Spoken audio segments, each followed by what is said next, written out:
नमस्कार, मी पियुष. आपण बघत आहात आपलं नाशिक आणि आज आपल्या स्टुडिओमध्ये आलेले आहेत एक खास व्यक्ती आलेले आहेत. गणेशोत्सव अगदी जवळ आलेला आहे आणि गणेशोत्सवात मंडळांना विविध पातळ्यांवर शासनाशी मंडळांचा संबंध येत असतो. विविध परवानग्या, मिरवणूक मार्गावरचे अनेक प्रश्न असतात, विजेचे अनेक प्रश्न असतात आणि प्रत्येकाने तिथे जाऊन ते प्रश्न सॉल्व्ह करणं किंवा त्या परवानग्या मिळवणं हे खूप थोडंसं जिकरीचं होऊन बसतं. आणि त्यासाठी म्हणून एक छत्र असावं, एक संघटना असावी म्हणून नाशिक जिल्हा आणि शहर गणेशोत्सव महामंडळ याची स्थापना झालेली आहे. आणि या महामंडळाचे अध्यक्ष समीर शेटे आज आपल्याबरोबर आहेत. भाऊ नमस्कार. नमस्कार. आणि एकदम म्हणजे खूप चांगली आजचं औचित्य आहे. 15 दिवसावर 15-20 दिवसावर गणपती आलेत. तर आपल्याला दर्शकांना सांगायला आवडेल की मुळात अशीच आपण संघटना जी काय स्थापन केली तर तिचं काय औचित्य होतं आणि त्याची कशी ती स्थापन झाली, त्याची निकड कशी निर्माण झाली? खरं ही संघटना आपले वंदनराव पोतनीसने केलेली होती. तेव्हा गणपतीचे मंडळ एकत्र यायचे नाही आणि ते सेपरेट मिरवणूक काढायची आणि त्या मिरवणुकीला खूप वेळ लागायचा. म्हणून वंदनरावांनी ती स्थापना केली. मग मध्ये ती परत बंद पडली आणि मग त्याच्यानंतर मी गेल्या 15 वर्षापासून मी स्टार्ट केली ती. मी गजुनाना होते, बाकीचे काही होते, यांची सगळ्यांची मिटिंग घेऊन आम्ही ही स्थापना केली. कारण की याच्यामध्ये गणपती मंडळांना कळायचंच नाही की नक्की काय करायचं. जे नवीन मंडळ होते, काही जुने मंडळ होते आणि त्यांना परमिशन्स बाकीच्या गोष्टीसाठी खूप त्रास व्हायचे होते. म्हणून या संघटनेला आपण स्थापन करून सगळे मंडळ एकत्र करून एका व्यासपीठावर सगळ्यांना आणलेलं आणि त्यांना जे काय मदत लागत असेल ती आपण करत असतो. पण मग आता या संघटनेचे किती सदस्य आहे की शहरातलं कोणी येऊन त्याच्यात सहभागी होऊ शकतो? आपण असं ठेवलंय की या संघटनेमध्ये आता 1200 सदस्य आहे. 1200 मंडळ हे सदस्य आहे आणि नवीन आलं तरी आपण त्यांना त्याच्यामध्ये सामावून घेतो. असं काही नाही, कारण की गणपती हा उत्सव आपल्या महाराष्ट्रीयन लोकांचा आहे आणि हा उत्सव खूप जोरात व्हावा यासाठी या संघटनेची आम्ही स्थापना करून त्या लोकांना कायम मदत करत असतो आणि एकही गणपती मंडळ बंद पडू नये याच्याकडे जास्त करून लक्ष देऊन त्यांना मदत करत असतो. पण आता आपलं हे गणेश उत्सव मंडळ आहे तर हे कुठल्या पातळीवर काम करतं, म्हणजे काय नक्की त्याचे नॉर्म्स आहेत किंवा नियम आहेत किंवा शासनापर्यंत जाण्याच्या संदर्भात मंडळांना काही मार्गदर्शन त्याच्यातनं होत असतं का? आपण गणपतीची नेहमी मिटिंग घेतो. त्यांच्या काही अडचणी असल्या, लाईटची अडचण असेल, विजेची अडचण असेल किंवा त्याच्या परमिशनची अडचण असेल किंवा नुसतं नावाला एक खिडकी योजना असते पण कधी ट्रॅफिकची वेगळी मागतात, कधी लाईटची वेगळी मागतात, ही परमिशन आल्याशिवाय ही परमिशन नाही मिळत. हा जो प्रश्न येतो तो आपण आपल्या मंडळातर्फे हा सॉल्व्ह करतो आणि सगळ्यांना परमिशन मिळून देतो. गणपती बसेपर्यंत शेवटची परमिशन पण त्यांना आपण मिळून देतो. काही मंडळ असतात की त्यांच्या ऐन टायमाला पैसे गोळा होतात आणि ते गणपती बसवायला बसतात, तेव्हा त्यांना खूप अडचण होते. मग तेव्हा आपण त्यांना मदत करतो की बा यांना शेवटच्या गणपतीपर्यंत म्हणजे गणपती बसेपर्यंत परमिशन द्या. असं आता नाशिकचा एक कळीचा मुद्दा या वर्षाचा साधारण रस्ता आणि गणपती आगमनाची एक वेगळी मिरवणूक आपल्याकडे असते, कारण आपल्याकडे पण मोठ्या गणपतींची परंपरा सुरू झालेली आहे आणि विसर्जन. आणि मध्ये पण काही गणपतींची विसर्जनाची मिरवणूक पण मध्ये असते, 7व्या दिवशी असते, 9व्या दिवशी असते. आणि रस्ता, खड्डे, तर याच्या संदर्भात आपलं पालिकेशी आणि संबंधित अधिकाऱ्यांशी किंवा लोकप्रतिनिधींशी काही चर्चा आत्ता या क्षणी सुरू आहे का? माझं या संदर्भात चर्चा चालू आहे त्यांच्याबरोबर. ते म्हणतात की रस्त्या आम्ही लवकरात लवकर रिपेअर करून आणि देऊ. प्रॉब्लेम असा आहे की पण आम्ही असा निर्णय घेतलेला आहे, जर आमचा आगमन सोहळ्यामध्ये गणपती जर अडकून पडला तो आम्ही गणपती तिथेच बसून देणार आहे. कारण प्रॉब्लेम असा आहे की तो गणपती काढला तर उद्या गणपतीचं नुकसान झालं तो मूर्ती लगेच तयार होणार नाही, कारण की 21 फुटाचे गणपती आहे, 20 फुटाचे गणपती आहे, 15 फुटाचे गणपती आहे.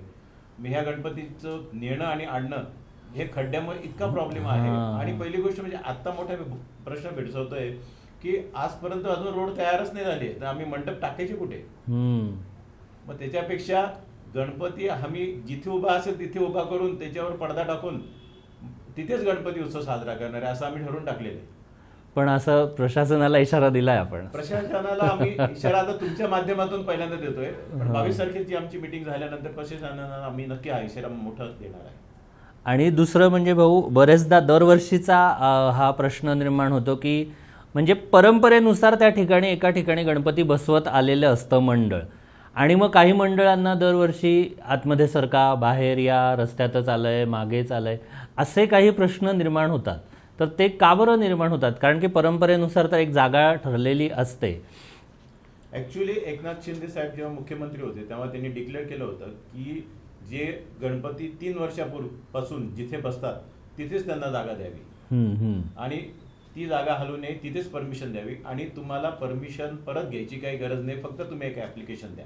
अच्छा, म्हणजे ही परमिशन 3 वर्षासाठी.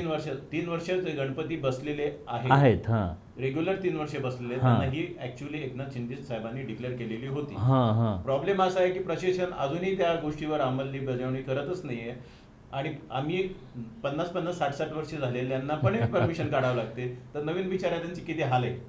खरंय. खरं ऍक्च्युली तसं म्हटलं तर प्रशासनाने जे जुने गणपती आहे त्यांना परमिशन घ्यायला बोलवायलाच गरजेचे नाहीये, कारण की त्या नॉर्म्समध्येच बसवतात, पहिल्यापासून सवय लागलेली आहे, त्या नॉर्म्समध्ये बसवतात. त्यांना डायरेक्ट परमिशन घेऊन मोकळं करून टाकावे असं मी दरवेळेस सांगतो, पण दरवेळेस याच्यासाठी आम्हाला खूप भांडावं लागतं आणि हे करावं लागतं. पण यावेळेस आम्ही असंच करणार आहे की आम्ही फक्त एकच ऍप्लिकेशन करून ती परमिशन घेऊन टाकणार आहे, विषय संपवणार आहे. बरोबर. हा महापालिकेच्या संदर्भातला प्रश्न झाला. विजेचा पण नेहमी प्रश्न दरवर्षी तो निर्माण होतो. महावितरणचा एक वेगळा तो भाग आहे आणि तिथे पण दरवर्षी खूप संघर्ष करावा लागतो मंडळांना. म्हणजे गणेशोत्सव झालं की मंडळांचा संघर्ष असं एक गणित झालेलं आहे. तर तिथे कसं काय आपल्याला हे करायचं? विजेसाठी खूप संघर्ष करावा लागतो, कारण की विजेमध्ये काय होतं, आमच्याकडनं घेताना डिपॉझिट मोठं घेऊन टाकतात ते. दरवेळेस मोठे डिपॉझिट घेतात आणि देताना की आम्ही हिशोबात म्हणजे जेव्हा आम्हाला लाईट बिल येतं तेव्हा आम्हाला कळतं की आपलं लाईट बिल खूप मोठं आलेलं आहे, त्याच्यातनं ते पैसे मायनस करा. काही मंडळाकडे पैसे शिल्लक नसतात, तर त्याच्यातनं ते मायनस करून आम्हाला बाकीचं बिल भरायला द्या म्हणतात. तर ते म्हणतात पहिले तुम्ही पैसे भरा, मग आम्ही तुमचे डिपॉझिट रिटर्न करू. मागच्या वर्षी वाद झाले तर काही मंडळांना त्यांनी डिपॉझिट रिटर्न केलेले, असं नाही म्हणत केले नाही, पण काही मंडळाचे अजून रिटर्न पण नाही केलेले, त्यांचे पैसे अजून तसेच पडले. कित्येक मंडळाचे असे 10-10, 20-20 वर्षाचे पैसे पडलेले आहे की अजून ते डिपॉझिट त्यांचे रिटर्न पण नाही झाले आणि त्यांचं फक्त आमच्याकडनं नावाला ऍप्लिकेशन घेतलंय, नावाला चेक घेतलाय आमचा की तुमच्या अकाउंटमध्ये जमा होईल, पण अजूनपर्यंत मोस्टली काहीतरी एक 10-12 मंडळांचे मिळाले असतील, पण अजूनपर्यंत बाकीच्यांची. पण ते अडतंय कुठे? हे घोडं कुठे अडतंय? शासनाचा नियम आहे आणि त्याच्यावर महामंडळाकडे कोणी म्हणजे गणपती उत्सवाकडे कोणीही लक्ष देत नाही. अच्छा. हां. त्यामुळे हा विषय अडलेला आहे. आम्हाला तर यावेळेस अशी भीती वाटत होती की आता यावेळेस पालकच मंत्री नाही आहेत, आम्ही कोणाकडे दाद मागावी.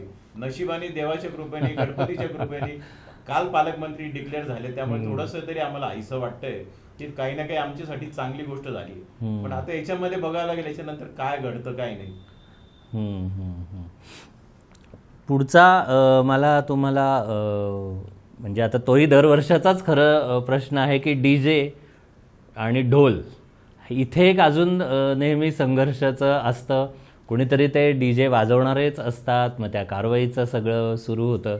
तर ह्याचा समन्वयाच्या संदर्भात महामंडळ म्हणून काय भूमिका घेतली आपण? आपण भूमिका अशी घेतलेली आहे की आता काही जण डीजे वाजवतात किंवा ढोल पथका असतात, तर आपण त्याच्यावर आवाजावर आणि ढोल पथकांवर, संख्यांवर आपण यावेळेस त्याच्यावर विचार करून ते कमी करणार आहे, कारण की मिरवणूक त्याच्यामुळे खूप मोठी होते आणि मग शेवटचा गणपती तिथपर्यंत पोहोचत नाही. पण मागच्या वर्षी हे सक्सेस झालं, कारण की मागच्या वर्षी आम्ही गणपती 12 वाजता मिरवणूक काढली, त्या ढोल पथक कमी केले, डीजेचा साऊंड कमी केला आणि त्यांचे स्पीकरचे आवाज कमी करून मिरवणूक छोटी केली.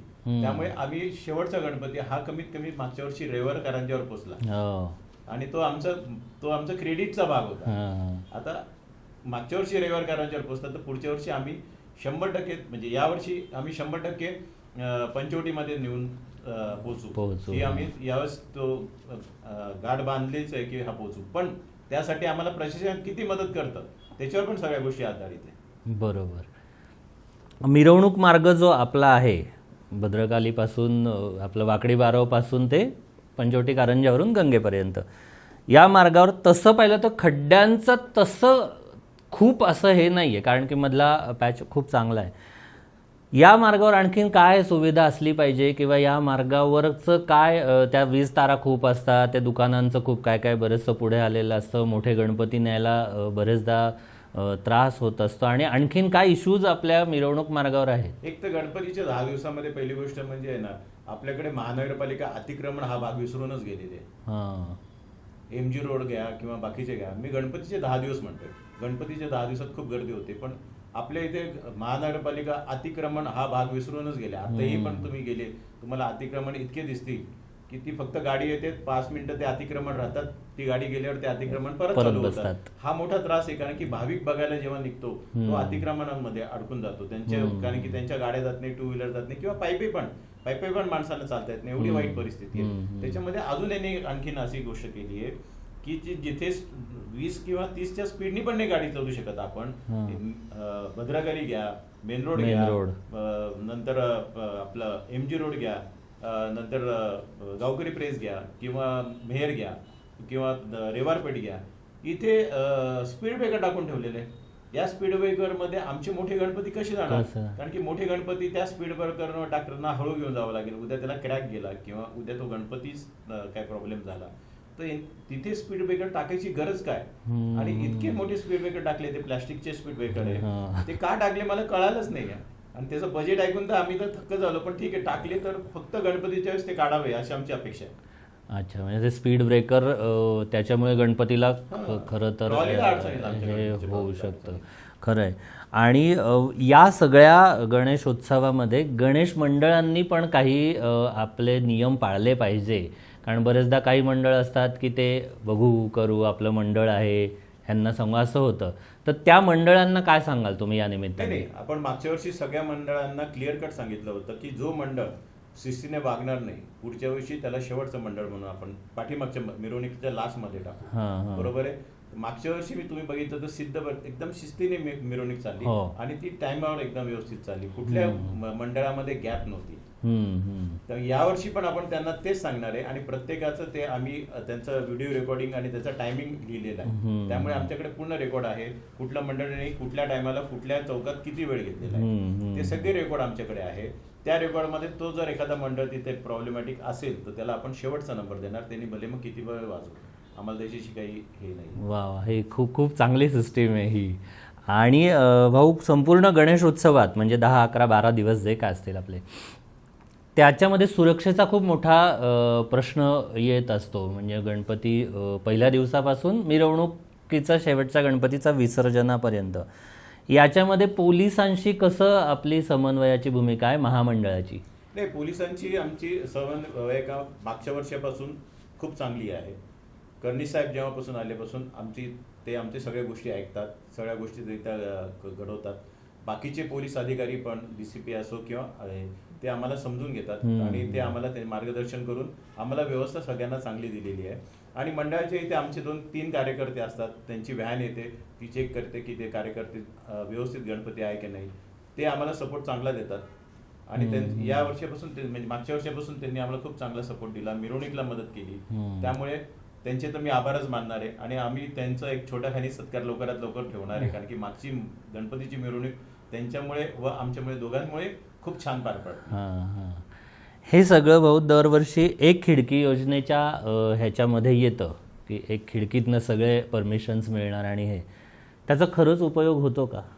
मी तुम्हाला सांगितलं ना, एक खिडकी योजना ही नुसती नावाला राबवली जाते. ऍक्च्युली प्रत्येक ठिकाणी परमिशन काढायला आम्हाला स्वतः वेगवेगळ्या ठिकाणी जावं लागतं.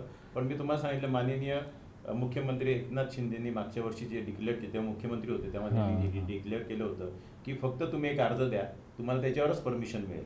तर यावेळेस आपण ती स्कीमच राबवणार आहे की आम्ही एक खिडकी योजनेमध्ये अर्ज देऊ, तुम्ही फक्त आम्हाला परमिशन आणून द्यावे, बाकी दुसरं काहीच नाही. नाही तर आम्ही परमिशन नाही करणार, तसेच गणपती बसून टाकू, तुम्हाला काय करायचं करून घ्या, केस करा, नाही तर आमचा गणपती बंद करा, काय करायचं तुम्ही करून घ्या. आम्ही हीच आमची भूमिका घेतलेली आहे. दुसरी गोष्ट म्हणजे महानगरपालिकेत एक प्रॉब्लेम असतो की आम्हाला कुठलीही आता प्रॉब्लेम आहे की आता तुम्ही आपले रस्ते खणले, बाकी वर्गणी मिळत नाही, बरोबर, दरवेळेस आम्हाला त्याच्यावर एक झटावं लागतं की आम्ही शेवटी कंपन्यांकडनं ऍड्स घेतो. तर ऍड्स घेतल्यानंतर महानगरपालिका आम्हाला त्याच्यावर टॅक्स लावते.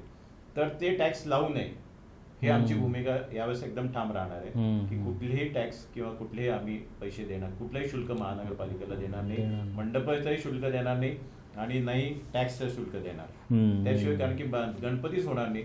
जर गणपती तुमचे नाही तर मग आम्ही आमच्या उत्साहाने साजरे करतात, तर गणपती पण तुमचे पण आहे, तुम्ही पण त्या उत्साहाने साजरे करून द्यावे. आणि मगाशी आपल्या बोलण्यामध्ये आलं होतं की एक राज्याच्या पातळीवर या सगळ्या संदर्भात काहीतरी महामंडळ असावं किंवा काहीतरी संस्था असावी आणि वरतून सगळ्या शहरांसाठी काहीतरी कंट्रोल असावा लोकप्रतिनिधींकडून, राज्य शासनाकडून वगैरे. त्या संदर्भात काय सांगाल की ते कसं इम्प्लिमेंट होईल किंवा असेल तर त्याच्यामध्ये आणखीन काय करता येईल?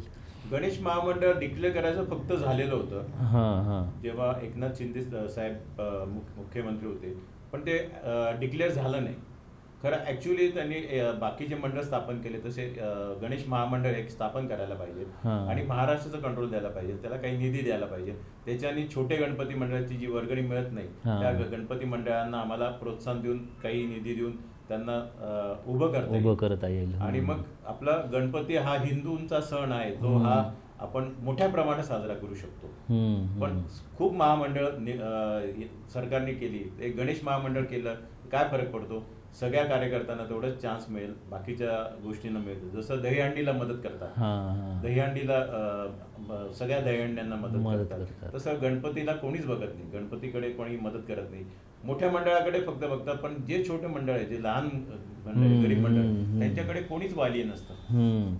मला असं वाटतं मागच्या वेळी त्यांनी हा महाराष्ट्राचा सांस्कृतिक उत्सव वगैरे म्हणून त्याला डिक्लेअर पण केलं होतं की हा फक्त त्याने डिक्लेअर केलं, त्याचा पुढच्या वेळेस म्हणजे त्यावेळेस काहीच आम्हाला उलट आम्हालाच आमच्याकडे मंडळ उभं करून आम्हालाच त्यांना मदत करून ते उभे केले आम्ही. म्हणजे सरकार गव्हर्नमेंटकडनं फक्त डिक्लेरेशन होतं, मदत अंमलबजावणीच झालेली नाही. आणि भाऊ, मग आपल्या राजाबद्दल काय सांगाल आता शेवटी जाता? नाशिकचा राजा यावेळेस जरा वेगळ्या पद्धतीने बसवतोय आपण. आज नाशिकच्या राजाला आपण थोडं डेकोरेशन कडे थोडं कमी लक्ष दिलं, पण डेकोरेशन हा एकदम वेगळा भाग आहे. आज यावेळेस नाशिकचा राजा, तुम्ही त्याचा लुक आणि बाकीच्या गोष्टी तुम्ही बघाल तेव्हा तुम्ही समजाल की नाशिकचा राजा खरंच नाशिकचा राजा आहे.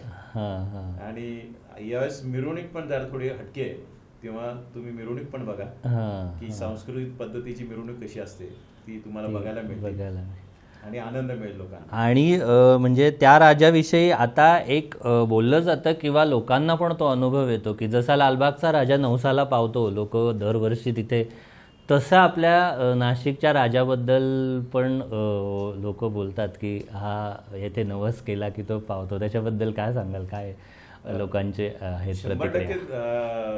म्हणजे 100% सांगू शकतो की तो नवसाला पावतो, बरोबर आहे. हे फीडबॅक आम्हाला लोकांकडनं येतात की आम्हाला माझ्या मुलाला नोकरी लागली किंवा मी पास झालो, किंवा कधी कधी आम्हाला चिठ्ठ्या सापडतात की बाप्पा आम्हाला ही मदत पाहिजे, ती मदत पाहिजे. आणि गणपती झाल्यानंतर काही लोक आम्हाला इच्छापूर्ती करण्यासाठी आम्हाला काही वस्तू द्यायला येतात, चांदीचे दुर्वा द्यायला येतात, कोणी चांदीची वस्तू द्यायला येतात. मग तेव्हा आम्हाला कळतं की या गोष्टी इथे पूर्ण होतात. आम्ही तर डिक्लेअर करू शकत नाही की नवसाला पावतो डिक्लेअर नाही करू शकत, पण लोकांचे जे फीडबॅक येतात त्याच्यावरनं कळतं की आमचा गणपती नवसाला पावतो आणि हा कायम गणपती असंच लोकांना पावावा ही आमची इच्छा आहे. आणि नाशिक याच्यामुळे सुधरावं ही पण त्याच्याकडे प्रार्थना करतो आणि आमचे खड्डेमुक्त नाशिक व्हावं ही बाप्पाच्या चरणी प्रार्थना. आपण बघितलं की खड्ड्यामुळे गणपतीला काही झालंच, सुदैवाने होऊ नये पण झालंच, तर त्या ठिकाणीच गणपतीचं स्थापना करण्यात येईल असा एक इशारा महामंडळाकडून देण्यात आलेला आहे. आणि परवानगीचा विषय दरवर्षी येतो, पण एका अर्जावर ही परवानगी मिळाली तर मिळाली, नाही तर नाही, आम्ही आमचा गणेशोत्सव साजरा करू असाही एक ठाम निर्णय महामंडळाकडून घेण्यात आलेला आहे.